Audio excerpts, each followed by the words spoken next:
Fason Radyo. Fason Radyo'ya hoş geldiniz. Can Azerbaycan'dan en sıcak haberleri size ulaştırdığımız Azerbaycan'dan Haberler programı başlıyor. Bakü stüdyomuzda her zamanki gibi Ali ile birlikteyiz. Ali merhaba, Bakü'de havalar nasıl? Salam Özlem. Çox sağ ol, yaxşıyam. Sən necəsən?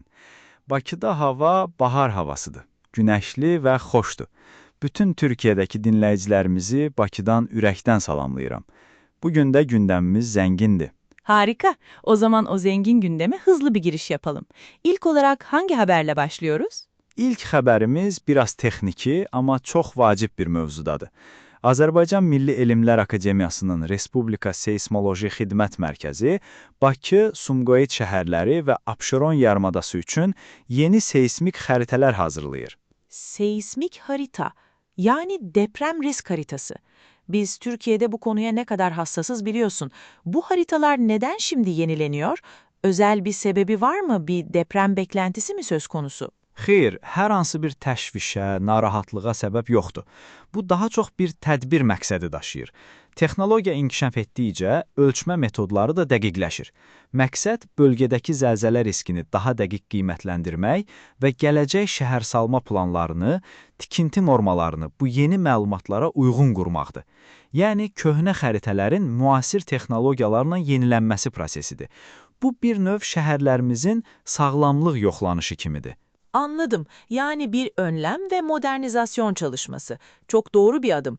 Umarız bu haritalara hiç kötü senaryolar için ihtiyaç duymayız. Peki deprem gibi yerel konulardan biraz uzaklaşalım. Dış siyasette neler oluyor? Dış siyasət, daha doğrusu beynəlxalq münasibətlər demişkən, Azərbaycanın adı bu günlərdə tez-tez hallanır. Ukrayna prezidenti Vladimir Zelenski Rusiya ilə sülh danışıqları üçün mümkün məkanlar arasında Azərbaycanın da olduğunu bildirib. Bu çok önemli bir gelişme. Türkiye de bu süreçte aktif bir arabulucuydu. Peki neden şimdi Azerbaycan'ın adı geçiyor? Azerbaycan'ı bu konuda öne çıkaran şey ne olabilir? Azərbaycanın bu mövzuda üstünlüyü hər iki tərəflə, yəni həm Rusiya, həm də Ukrayna ilə tarixən balanslı və yaxşı münasibətlər saxlamasıdır. Regionda neytral və etibarlı bir vasitəçi imici var. Daha öncə də Rusiya və NATO rəsmiləri arasında önəmli görüşlərə ev sahibliyi etmişdi. Bu təklif də Azərbaycanın bu neytral mövqeyinin beynəlxalq aləmdə qəbul edildiyinin bir göstəricisidir. Yani Azerbaycan hem güven veren hem de iki tarafla da konuşabilen bir aktör olarak görülüyor. Çok stratejik bir pozisyon. Peki bu uluslararası ilişkiler sadece arabuluculukla mı sınırlı? Başka gelişmeler var mı? Əlbəttə ki, yox. Maraqlıdır ki, sülh danışıqları ilə yanaşı, hərbi əməkdaşlıq mövzuları da gündəmdədir.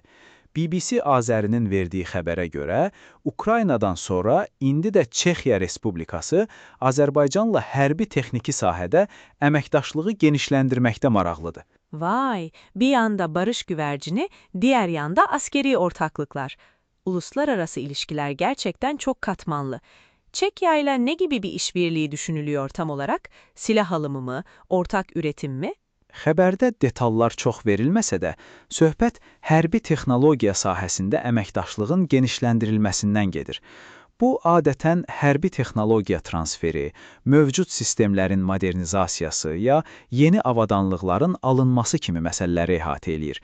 Bu, Azərbaycanın öz hərbi tərəfdaşlıqlarını şaxələndirməsi, yəni fərqli ölkələrlə işbirliyi quraraq, tək bir mənbədən asılılığını azaltması baxımından əhəmiyyətli bir addım kimi qiymətləndirilir. Anladım.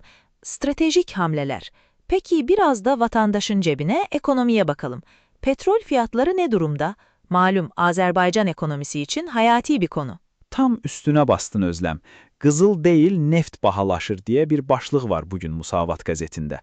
Dünya bazarlarında neftin qiymətində ciddi artım müşahidə olunur və qiymətlər zirvəyə doğru gedir.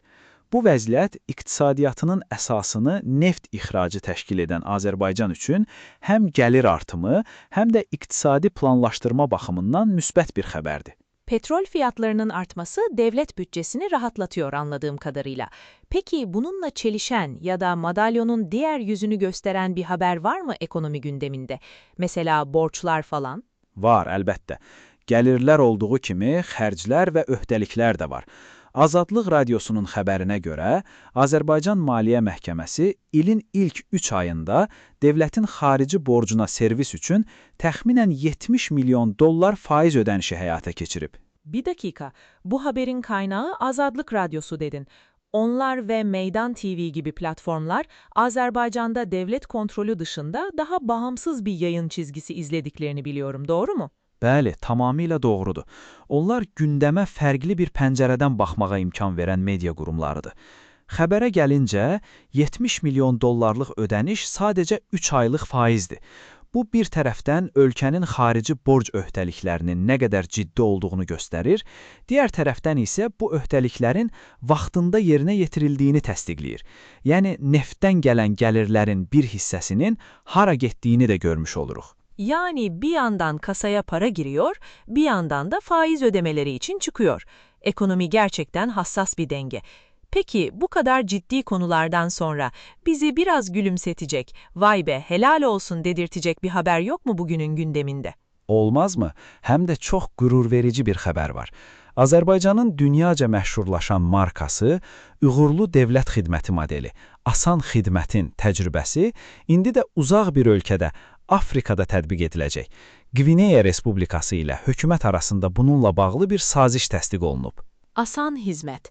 Bunu daha önce de duymuştum. Bizdeki e-devlet sisteminin daha gelişmiş fiziksel merkezleri olan bir versiyonu gibi sanırım. Nedir bu sistemi bu kadar özel ve ihraç edilebilir kılan?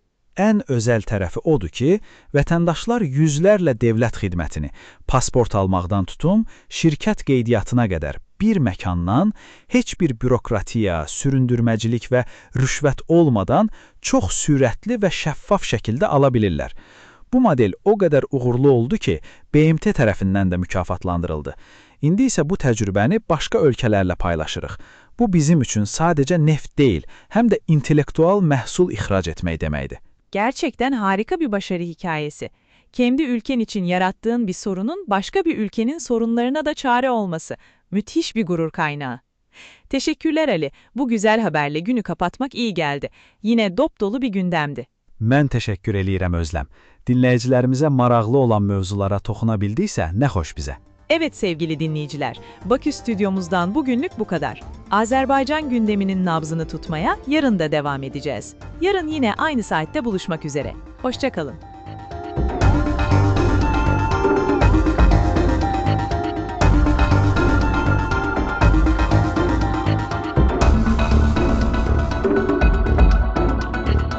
Fason Radyo